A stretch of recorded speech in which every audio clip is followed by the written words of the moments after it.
내게 주신 모든 은혜를 내가 여호와께 무엇으로 보답할까? 내가 구원의 잔을 들고 여호와의 이름을 부르며 여호와의 모든 백성 앞에서 나는 나의 서원을 여호와께 갚으리로다. 그의 경건한 자들의 죽음은 여호와께서 보시기에 귀중한 것이로다. 여호와여, 나는 진실로 주의 종이요 주의 여종의 아들 곧 주의 종이라 주께서 나의 결박을 푸셨나이다. 내가 주께 감사제를 드리고 여호와의 이름을 부르리이다. 할렐루야. 오늘 또 하나님이 풍성한 은혜로 우리와 함께 하실 줄로 믿습니다. 우리 옆 사람, 앞뒤 사람 돌아보면서 우리 반갑게 인사 나눕니다. 잘 오셨습니다. 사랑합니다. 은혜 받읍시다. 순수한 우리말에 철이 들었다라는 말이 있습니다. 성장 과정에서 어른다워졌을 때 철이 들었다는 표현을 합니다. 이 철이 들었다고 하는 사전적인 의미는 지혜와 사리를 분별할 수 있는 힘이 생겼다라고 하는 말입니다. 그래서 철이 든 사람은 헤아릴 줄 압니다. 부모의 마음을 헤아릴 줄 알고 이웃의 아픔과 처지를 헤아릴 줄 알게 되고 고마움과 받은 은혜를 헤아릴 줄 알게 되고 그래서 고마워할 줄 알고 감사할 줄 압니다. 우리 그리스도인은 철이 드는 성도가 되어야 됩니다. 철이 들어야 하나님의 마음도 헤아리고 하나님께 받은 사랑과 은혜에 대한 고마움도 알고 그래서 감사할 줄 아는 신앙인이 됩니다. 오늘은 2025년도 추수감사주일을 앞둔 주간입니다. 다음 주일은 초청주일이 있어서 감사에 대한 말씀을 오늘 함께 여러분과 나누려고 해서 받은 은혜 고백이라고 하는 제목으로 같이 하나님의 음성을 들으려고 합니다. 추수감사절은 단순히 한 해를 돌아보며 감사 예물을 드리는 절기가 아닙니다. 이렇던 온전한 감사를 회복하라고 주신 절기입니다. 여러분, 참된 신앙생활이 어디에서 출발합니까? 고마움을 알고 감사하는 마음에서 출발을 하는 것입니다. 세상을 살다 보면 좋은 일만 생기고 기쁜 일만 있는 것은 결코 아닙니다.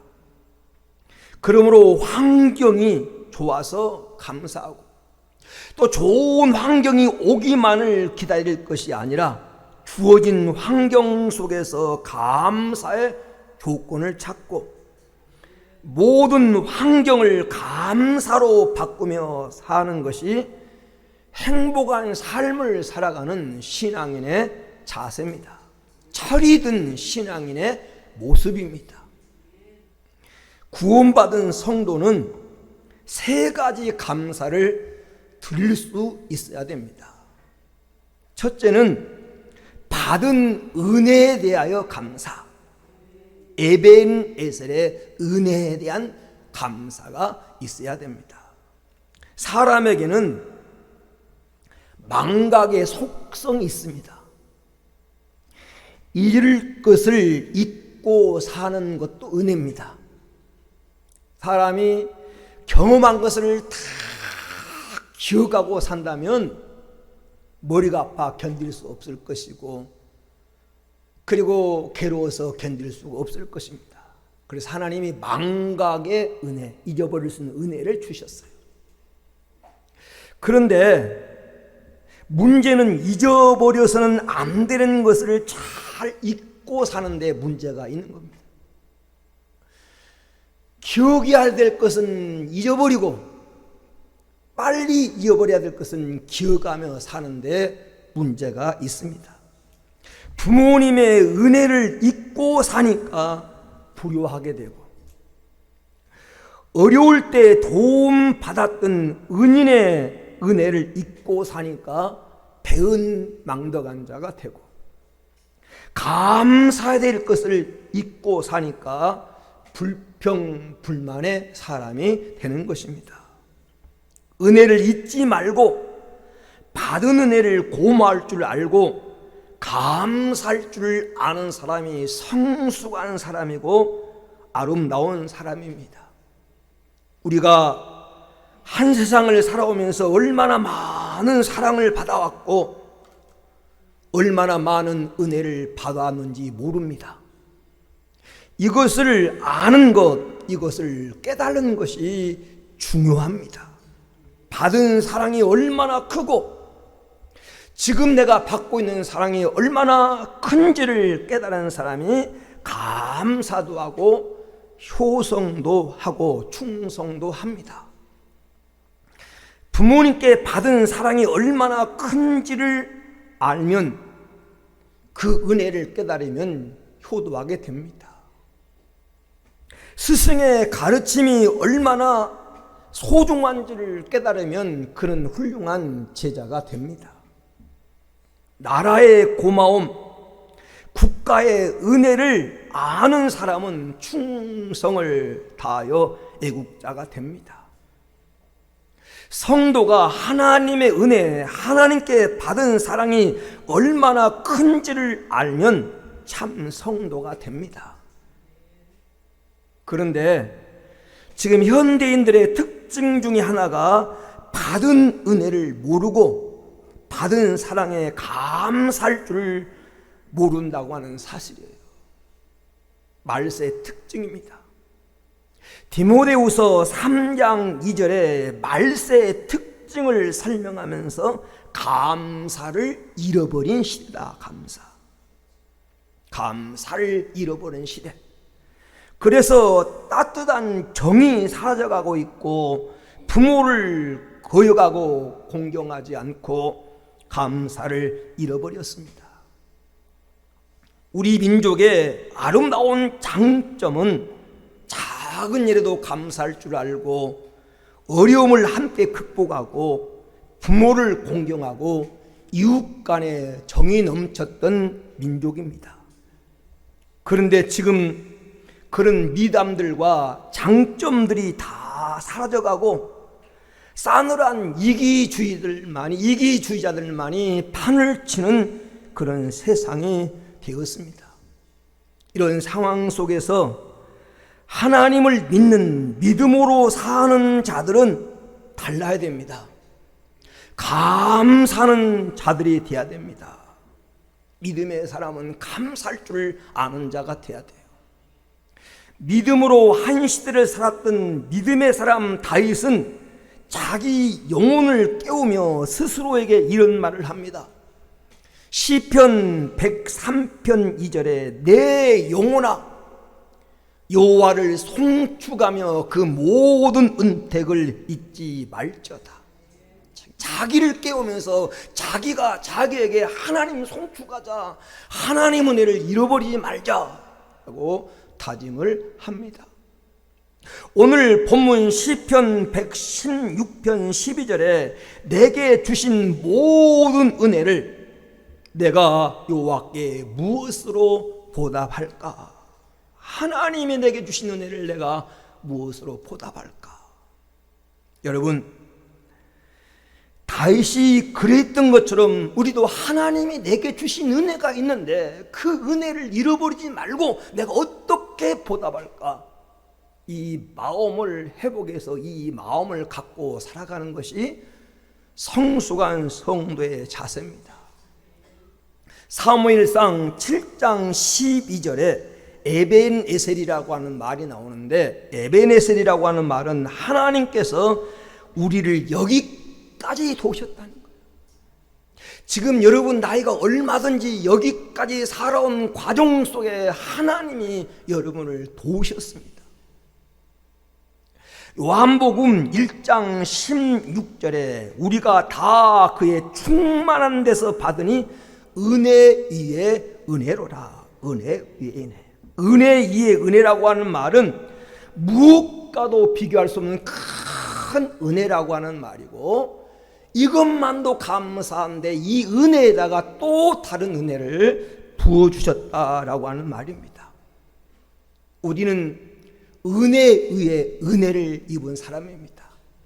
은혜 중에 최고의 은혜가 어떤 은혜일까요? 그것은 예수 그리스도입니다. 예수 그리스도라고 하는 은혜 위에 은혜를 우리에게 주셨어요.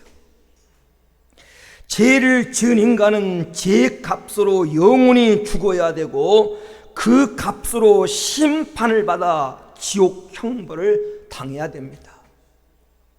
그런데 하나님이 우리를 사랑하셔서 예수 그리스도를 보내주셨고 우리의 죄 문제를 해결해 주셨고 영원히 살 수 있는 영생 생명을 주신 것입니다.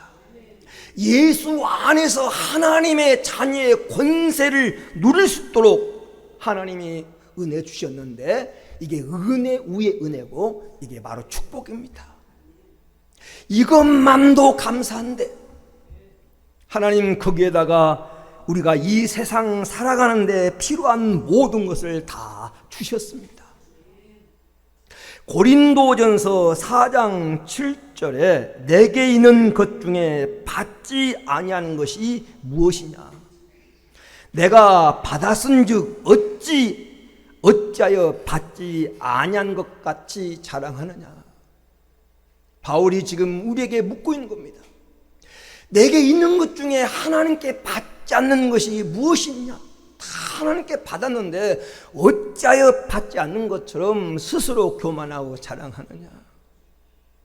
우리 어머니 뱃속에 태어날 때 다 빈손 들고 왔습니다. 혹시 태어날 때 금가락지 손에 꼭 쥐고 나온 분 계신가요? 아니면 팬티 한 장이라도 걸치고 나온 분이 있던가요? 빈몸으로 와서 빈손으로 와서 이만큼 누리고 이만큼 살고 있는 것은 스스로 내가 내 노력에서 내 힘으로 살았다고 생각하지 마시고 하나님이 여러분에게 살아갈 힘을 주셨고 환경을 허락해 주신 것입니다. 우리가 멀지 않는 그 과거에 우리가 얼마나 어렵고 힘든 삶을 살았습니까? 6.25 직후에 너무 가난하고 먹을 게 없어서 보리밥이라도 실컷 먹어왔으면 좋겠다. 내가 쌀밥 한 번 실컷 먹고 죽었으면 한해 없겠다. 우리 어른들은 그런 말을 입에 살고 살았어요. 우리 젊은 사람들은 이해하지 못하지만 여러분, 그 시대가 불과 몇 년 전이었어요.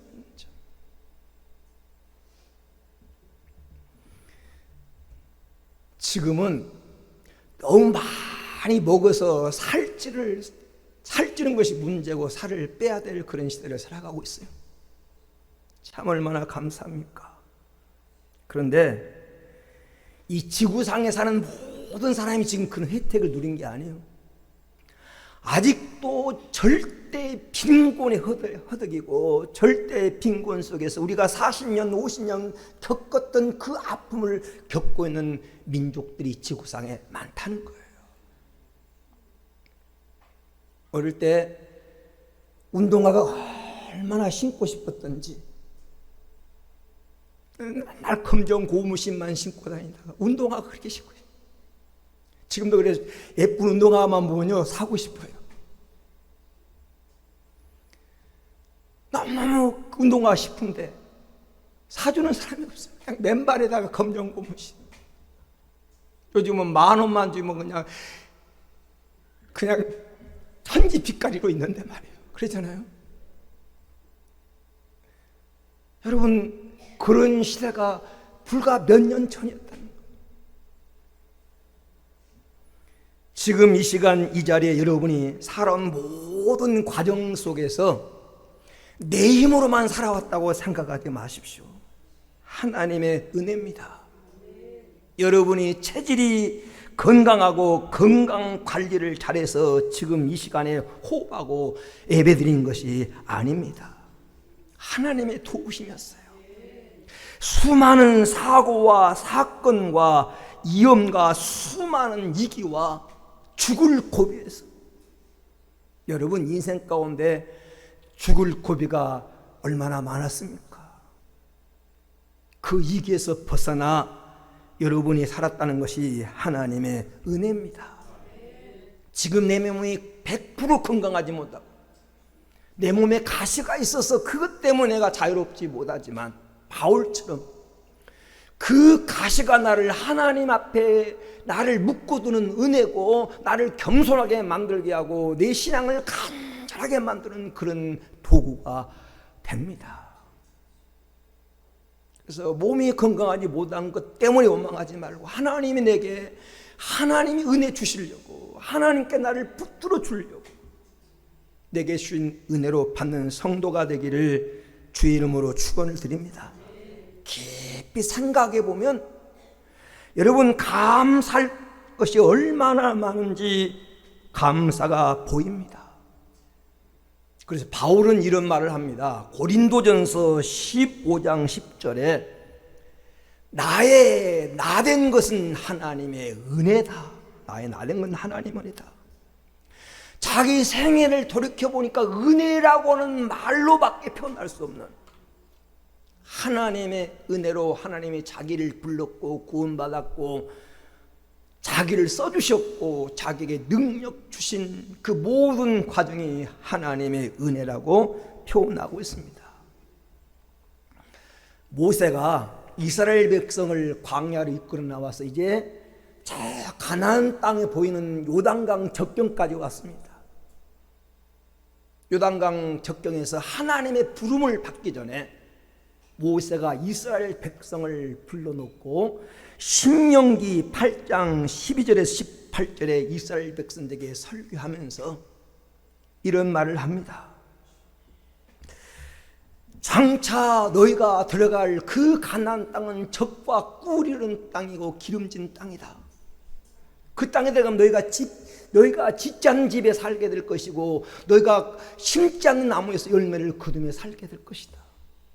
그때 너희가 먹어서 배부를 때 너희가 잘 될 때 하나님을 잃어버릴까 내가 염려가 된다. 기억해라. 하나님께서 내게 재물을 얻을 능력 주셨음을 기억해라. 기억해라. 하나님이 여러분에게 그 능력을 주셨고 이 세상 살아갈 힘을 주신 겁니다. 여러분 하나님의 은혜임을 기억하십시오. 신앙생활은 믿음으로 끝나는 게 아닙니다. 덕을 세우고 거기에다 감사를 할 때 완전한 신앙이 된 것입니다. 지금까지 살아온 인생길에 괴로운 일도 있었을 것이고 좋은 일도 있었을 것입니다. 그러나 그 모든 상황을 감사의 눈으로 보고 감사의 눈으로 해석하면 합력하여 선을 이루시는 하나님의 은혜가 보입니다. 이 은혜, 지금까지 베풀어 주신 은혜에 감사하며 사는 성도가 되기를 주의 이름으로 축원을 드립니다. 두 번째는 지금 함께 주신 은혜, 임마누엘의 은혜를 우리 감사하자. 성도가 일생을 살아가면서 정말 중요한 것은 임마누엘 신앙입니다. 임마누엘이라고 하는 말은 하나님이 나와 함께 계시다고 하는 뜻입니다. 내가 어디서 무슨 일을 하는지보다 더 중요한 것은 그곳에 그 일에 하나님이 함께 하시는가, 이게 중요해요. 하나님이 함께 하시는가. 하나님이 함께하는 사업이라면, 하나님이 함께한 가정이라면, 하나님이 함께한 진로라면 그 길이 반드시 형통하게 될 것이고 합력하여 좋은 결과를 가져오게 될 것입니다. 성경 속에 하나님이 함께 하셨던 사람들의 모습을 보세요. 요셉은 노예로 팔려갔는데 하나님이 함께 하시니까 그 자리가 성공하는 자리였어요. 다니엘은 포로로 잡혀갔는데 바로 그 자리가 그가 출세하는 자리였습니다. 다윗은 아무도 그를 기대하지 않았어요. 그를 낳은 부모마저도 기대하지 않고, 다윗을 아는 사람은 다윗을 기대하지 않았는데 하나님이 함께 주니까 모든 사람이 존경하는 두고두고 역사의 이름이 남는 인물이 바로 다윗입니다. 미국 사람들이 가장 존경하고 즐겨 짓는 이름이 바로 다비드라는 이름입니다. 유대인들은, 이스라엘 사람들은 자기가 다윗의 후손인 것을 자랑스럽게 여깁니다. 하나님이 함께하니까 인생이 달라지더라는 거예요. 여호수아서 1장 7절에 하나님은 여호수아에게 너는 마음을 강하게 하고 담대히 하라. 내가 너와 함께한다. 어디로 가든지 내가 너와 함께한다. 이 말씀이 여러분의 약속되기를 주의 이름으로 축원을 드립니다. 그 하나님이 지금 험악한 이 시대를 살아간 우리에게 약속하셨습니다. 이사야 41장 10절 말씀에 두려워 말라 내가 너와 함께 함이니라. 놀라지 말라 나는 내 하나님이 됨이니라. 내가 너를 굳세게 하리라. 내가 참으로 너를 도와주리라. 나의 의로운 오른손으로 너를 붙들어 주리라고 이 이사야 41장 10절에 하나님은 말씀하셨어요. 그런가 하면 이사야 49장 15절 말씀에 부모는 너를 버려도, 혹시 너를 낳은 부모는 너를 버려도 나는 너를 잊어버리지 않겠다 라고 하나님이 약속하셨습니다. 지금 나와 함께 주신 그 하나님 은혜 우리 감사하십시다. 지금 우리가 누리고 있는 것에 대해서 감사해야 돼요. 누리고 있는 것에 대해서. 첫째는 내가 살아있음을 감사하자. 내가 살아있음을. 하루에도 수천 수만 건의 사건과 사고가 일어나고 이로 인해서 생명을 잃은 사람이 얼마나 많은지 모릅니다. 얼마 전에도 냉각답 철거하다가 사고가 나서 생명을 잃은 사람이 있잖아요. 건강은 좀 안 좋아도 지금 살아있는 것이 하나님 은혜요 축복인 줄로 믿습니다. 경상도 영주에 가면 영주 고등학교가 있는데 이 고등학교 교장과 이사장을 역임하셨던 강경훈이라고 하는 장로님이 계십니다. 강경훈 장로님. 그 학교를 세우고 교장하고 이사장 하다가 퇴임하신 강경훈이라는 장로님이 계시는데, 이분의 젊은 날의 얘기가 신문에, 기독교 신문에 한 번은 이렇게 기사로 실렸어요. 이분이 일제 강점기 만렵에 보급대로 끌려가서 채석장에서 일을 하게 됐어요. 채석장에서. 이 채석장의 하루 일과가 아침 일찍 일어나서 돌에다가 구멍을 뚫고, 그 끝나면 거기다 화약을, 이 다이나마이트 화약을 집어넣고 점심 식사 전에 그것을 발발한다면 폭발을 시켜 조각을 내고, 그리고 점심을 먹고 난 다음에 그 돌을 옮기는 일을 매일 반복하는데, 하루는 다 이렇게 해서 아침에 이 바위에다 구멍을 뚫고 전부 다 이 다이나마이트를 집어넣고 폭발을 시키고 그 주변에 앉아가지고 점심을 먹는데, 이 강경훈이라고 하는 장모님은 기독교니까 젊은 청년이 하나님 앞에 기도한 겁니다. 간절히 오늘 또 일용할 양식을 주셔서 감사하고 먹기 감사하다. 기도하는데 어디서 나타났는지 모르는데 개 한 마리가 나타난 거예요. 기도하는 이 도시락을 물고 이 개가 가버린 겁니다. 옆에서 밥 먹던 사람들이 막 놀리는 거예요. 아니 배고픈데 밥이나 빨리 먹지 기도는 무슨 기도냐고. 기도하면 하나님이 지켜주시는데 걔가 물고 간다고 막 비웃는 거예요. 실제로 이분이 경험한 거예요. 그래서 그 개를 기도를 마치고 내가 걔가 물고 가니까 따라가는데 걔가 자꾸 뒤돌아보면서 쫓아가면 그냥 도망가고 또 안 따라오면 또 머무르고 그래서 100m, 200m 정도를 이게 쫓아간 거예요, 걔를. 근데 걔가 도시락을 물고 그냥 가버리더래. 그 놔두고 물고 있던 도시락을 거기 놔두고 그냥 가버리더래. 그래서 이 강경원 장로님이 도시락을 들어가지고 돌아서려고 하는데 큰 폭발이 일어난 거예요. 다 식사 전에 다 모든 화약이 다 폭발된 줄 알았는데 불발탄이 하나 있었던 거예요. 밥 먹는 그 시간에 그 화약이 폭발해서 그 주변에 옹기종기 앉아서 비웃고 하는 사람들은 다 죽고 이 강경원 장로님만이 살아난 거예요. 하나님 은혜로. 하나님이 자기를 살려주셨다. 내 인생은 덤으로 산 것이다. 성실하게 살았고 그런 학교를 세우고 후학을 양성하는 교육자가 된 것입니다. 여러분, 지금 그분만이 아니에요. 여러분이 느끼든 느끼지 못하든 여러분 인생 삶 속에서 수많은 하나님의 섭리가 개입하셨고 여러분이 지금 살고 있는 거예요. 내가 지금 살아있음에 대하여 감사하는 그런 성도가 되기를 축원합니다. 우리에게 주신 건강으로 인한 감사. 건강도요 내가 노력한다고 지켜지는 게 아니에요. 아무리 철저히 보약 먹고 운동하고 건강관리 잘하고 여러분 건강 체크 잘해도 하나님이 안 지키면 소용이 없어요. 남의 병을 고쳐주는 의사도 병들잖아요. 암 걸리고 의사도 죽잖아요.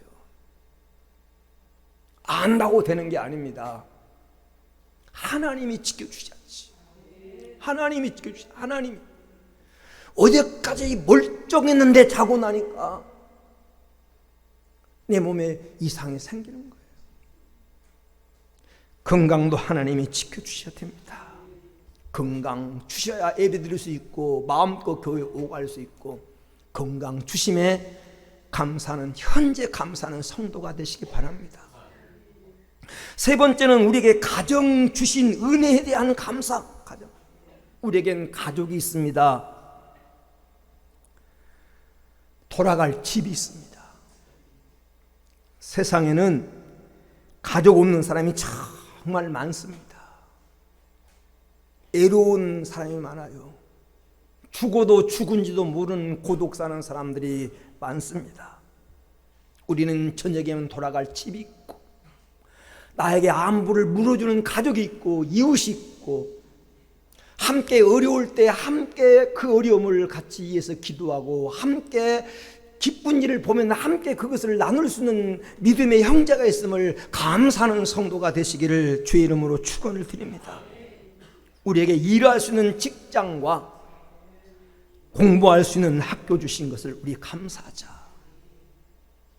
여러분, 돈을 많이 벌지 못해도 보너스를 많이 받지 못해도 일할 수 있는 직장이 있다는 것 여러분 감사하시기 바랍니다. 옛날에 월급은 고사하고 먹여만 주어도 이랬던 시절이 있어요. 이랬던 시절. 월급은 없습니다. 먹여만 주세요. 여러분 기술 배운다고요. 돈 월급 받는 건 고사하고 기술 배운다고 맞아가면서 기술 배웠던 시대가 있었어요. 옛날에 기술 배운다고 그냥 맞아가면서 추운 날 험한 일 다 해가면서 조수 노릇하면서 기술 배운 때가 있었어요. 그 남의 나라 얘기가 아니고 우리 얘기. 이렇게 지금 외국 나가보면 정말 젊은 사람들이 일거리가 빈둥빈둥 놀고 도시에 가보면요 수많은 사람들이 놀고 있는 모습을 보게 돼요. 도시에 가면 대도시에 일거리가 없었어요. 일은 하고 싶은데 일거리가 없으니까. 물론 우리나라도 젊은 사람들 취업난이 정말 치열하잖아요. 근데 사실 험한 일을 안 하려고 해서 그렇지 일거리가 없는 게 아니에요. 일거리가 없는 거예요. 그런데 그 험한 일이냐 쉬운 일이냐 어려운 일을 빼놓고 여러분 정말 일하고 싶은데 일거리가 없는 나라가 많다니까요. 근데 내가 하고 있는 일에 감사가 없고 많이 안 받는다고 불평하고 우리는 그런 시대에 살아갑니다. 그럼 TV에 보면 그 험한 직업에 대한 그런 얘기가 나오잖아요. 근데 보면 진짜 열악한 환경 속에서 일을 하지 않습니까? 여러분 일할 수 있음에 대해서 감사하는 성도가 되기를 축원합니다. 우리에게 조국이 있음도 감사해야 돼요. 나라 없는 서름, 나라 없는 그 고난이라는 것은 말로 다 알 수가 없습니다. 물론 우리나라가 완벽하지는 않아요. 근데 저도 세계 여러 나라를 많이 다녀보진 않았는데 우리나라만큼 살기 좋은 나라가 없습니다. 우리나라처럼 치안이 완벽하다고 할 만큼 치안이 잘 잡힌 나라가 없어요. 선진국에도. 미국에도요, 여러분 밤에 절대 혼자 못 나가게 합니다. 밤거리 못 나가요. 총 들고 다니는 사람들이 많아요. 공원 주변에 가면 마약 환자들이 많아요. 눈이 다 풀어지고 길거리에 누워있고 LA 근방에도 제가 이렇게 보니까 사람들이 그냥 거리에 막 누워있는 사람들이 많아요. 밤에 혼자 못 다녀요. 어디에서 어떤 일을 당할지 꼭 다닐 때 모여서 다녀야 되고 우리는 밤에 쓰리바 끌고 반바지 입고 가도 괜찮아요. 얼마나 살기인지 모릅니다. 도로가 얼마나 잘 닦였는지 몰라요. 대통령 욕한다고 잡아가지 않아요. 여러분요, 북한만 가더라도요, 연세라는 김정은 앞에 졸고 있으면 설교하는데 졸고 있는 사람이 있는데 김정은 앞에 졸고 있으면 그냥 총살령이요, 아오지 탄강으로 끌려가요. 여러분 그러잖아요. 우리가 눈으로 보고 있는 현실이잖아요. 공산주의는 사람의 생명을 소중히 여기지 않아요.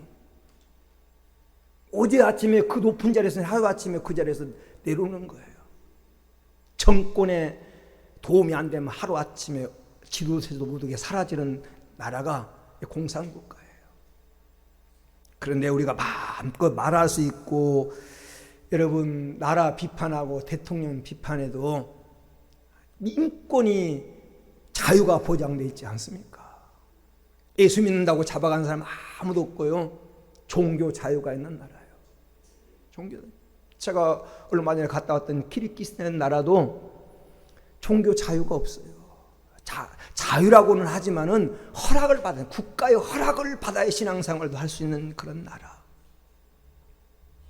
설교도 마음껏 할 수, 허락받은 사람만이 설교할 수 있는 나라. 우리는 지금 이런 자유로운 대한민국에서 마음껏 신앙생활할 수 있고 마음껏 종교를 선택할 수 있고 마음껏 기도한다고 누가 소리쳐도 잡아가는 사람 없는 좋은 나라에서 조금만 노력하면요. 요즘요 65세 이상입니까? 나라에서 연금 주잖아요. 노령연금이라고. 그런 나라가 많지 않아요. 아니 놀고 있어 연금 주지, 일하다가 실업자 됐다고 7개월인가 8개월간 여러분 월급 주지. 여러분 그런 나라 없다니까요. 근데도 불평하고 불만하고 그러잖아요. 감사합시다. 이런 조국의 삶은 감사해요. 감사가 거창한 데는가 합니다. 이런 경제력 주신 거. 늘 여러분에게 늘 하는 말이 뭐냐면 여러분요 지금 이 중산층만 되면 옛날에 왕 부럽지 않은 생활을 한다니까요. 세종대왕이 핸드폰 갖고 살았을까요? 세종대왕이 일본 동남아 마음껏 여행 갔을까요? 요즘 개도 동남아 여행 간다고 그러잖아요. 우리가 지금 그런 시대를 살고 있어요. 사시사철을 먹고 싶으면 과일 먹죠. 가고 싶으면 마음껏 가죠. 다 자가용 갖고 있죠. 이런 시대에 뭐가 그렇게 불만이에요? 다 감사할 조건인데. 오늘 현재 임마누엘 하나님이 함께 해주시고 이런 환경 주신 하나님 은혜에 감사하는 성도가 되기를 주의 이름으로 축원을 드립니다. 세 번째는 미래를 준비해 주신 은혜. 우리에게 미래를 준비해 주신 은혜. 앞날을 하나님이 준비해 주셨어요. 여호와 일의 은혜입니다. 창세기 22장 14절에 여호와 일이라고 하는 말이 나오는데, 나를 위해서 준비해 주신 하나님이란, 나를 위해서 준비해 주신 하나님. 하나님은 지금까지 살아온 과정 속에서 에베네셀 하나님 되셔서 과거를 지켜주셨고, 임마누엘 하나님이 되셔서 지금도 우리와 함께 하시고, 여호와 일의 하나님이 되셔서 우리의 미래를 준비해 주시는 하나님이신 줄로 믿습니다. 미래를 하나님 손에 맡기고 우리 미리 염려하지 말고 감사하며 사십시다. 성경에 보면 욥기서 23장 10절에 욥은 이런 고백을 하십니다. 나의 가는 길을 그분이 아시나니 나를 단련하신 후에 내가 순금같이 되어 나오리라. 지금 내가 어려운 가운데 있지만, 환난 가운데 있지만, 말할 수 없는 고난 가운데 있지만, 이건 나를 지금 재련하는 과정이다. 이 과정만 걸치면 순금되어서 나오리라. 금강석이 용광로 속에 들어가서 재련과 찌꺼기가 걸려진 과정을 통해서 순도 99%를 자랑하는 순금되어 나오듯이 하나님 나를 순금으로 만들고 있다. 미래를 하나님 앞에 맡기는 거예요. 고난 앞에서 하나님 나를 지금 훈련하고 나를 단련하고 계시구나. 하박국 선지자도 하박국서 3장 17절 18절에 애양간에 소가 없고 포도나무와 밭에 식물이 없고 감람나무에 열매가 없을지라도, 애양간에 소가 없을지라도 나는 여호와로 말미암아 즐거워하고 구원의 하나님으로 말미암아 기뻐하리로다. 그 이유는 19절 이하에 보면 그가 나를 나의 높은 곳에 다니게 하시고 나의 발을 사슴과 같이 나의 높은 곳에 다니게 하시리로다. 지금은 고난과 어려움이 있지만 하나님 반드시 자기를 위해서 미래를 마련해 놓았다고 믿은 것입니다. 그렇기 때문에 현실 앞에서 절망하지 않고 미래를 준비해 주신 하나님 앞에 감사했어요. 조지 허버트라고 하는 사람이 이런 말을 했습니다. 하나님 내게 많은 걸 주셨습니다. 여기다 한 가지만 더 주시옵소서. 내게 감사할 줄 아는 마음을 주옵소서. 감사할 줄 아는 마음. 이런 말로 오늘 말씀을 마치려고 합니다. 평생 감사 실천편이라고 하는 저 책이 있습니다. 이 책에 아주 흥미로운 얘기가 있어요. 김밥집을 운영하면서 감사한 마음만 있으면 절대, 감사한 마음이 없으면 절대 돈을 벌 수 없다. 감사한 마음을 가지고 감사 속에 살아가자 이렇게 결심하는 사장님이 계셨습니다. 그 결과 1,000원짜리 김밥을 파는 가게로 시작해서 저 책을 쓸 당시에 김밥과 커피 직영점 15군데를 그가 운행하고 직원만 200명이 넘는 중소기업 정도일 정도로 성공한 사람이에요. 이분은 해외여행하는 것이 어려웠던 시대에 골목길에서 6평짜리 김밥집을 할 때부터 종업원들이 열심히 일해줘서 감사하다고 자기 종업원들의 가족들을 다 해외여행을 시켜준 사람이에요. 종업원들에게 감사할 줄 아는 사람이죠. 이분은 가슴 속에서 우러나오는 진정한 감사만이 사람을 감동시킬 수 있다. 고객은 뒤에도 눈이 있기 때문에 고객은 진정으로 감사하는지 입술로 감사하는지를 안다. 진심으로 감사하려고 노력한 사람이에요. 김밥 와가지고 한 줄 먹고 가면은 이분 말이 하면 씻는 그릇이 7개인가 나온대요. 그거 생각하면 감사할 수가 없는 거죠. 그런데 많은 가게가 있는데 그 가게 가운데 자기 가게를 찾아주고 자기 가게를 찾아온 게 기적이다. 그거 생각하면서 감사했다는 거예요. 그렇게 감사하다 보니까 아무리 수학적으로 따져보고 머리로 계산해봐도 손바닥만한 가게에서 나올 수 없는 수익이 나오더라는 거예요. 그 사장님이 이렇게 말합니다. 뭐 특별한 공식이 있는 게 아닙니다. 다들 아는 얘기일 뿐입니다. 다른 사람은 내가 다른 사람과 다른 점은 다른 사람은 알면서 실천하지 않았고 나는 아는 것을 실천했을 뿐입니다. 아는 것을 감사를 실천했다는 겁니다. 자기 성공의 비결은 머리에 있는 것도 아니고 성실성에 있는 것도 아니고 감사에 있었다. 감사한 마음으로 대하니까 김밥 한 줄을 팔아도 감사한 마음으로 대하니까 사람들이 자기를 알아주더라.